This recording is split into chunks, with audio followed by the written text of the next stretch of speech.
Well, this is all about flexible duct, and as per NFPA, it can be at maximum 14 feet, and unified mechanical code, it allows maximum 5 feet. That's all about flexible duct. Let's move forward for the next topic. Next topic is about air curtain unit. Arshad talks about air curtain unit. As a whole, we always want to keep our facility in slightly positive pressure. That is because we don't like infiltration. Again, the main reason of not liking the infiltration is infiltration actually an uncontrolled way of getting fresh air into the control facility. We don't really like that. But if we keep the room in slightly positive pressure, there is always a chance of exfiltration.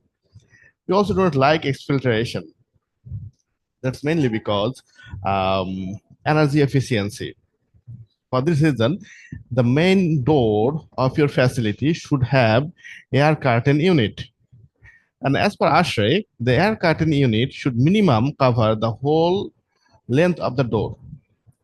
And there should not be um, anything that is obstructing the path of air direction. Let's say this is the main door and this is the air curtain unit.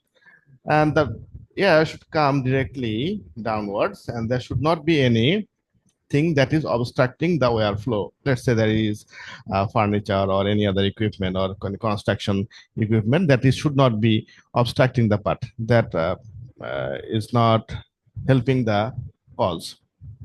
And again, after installation, we should measure the velocity. That is important.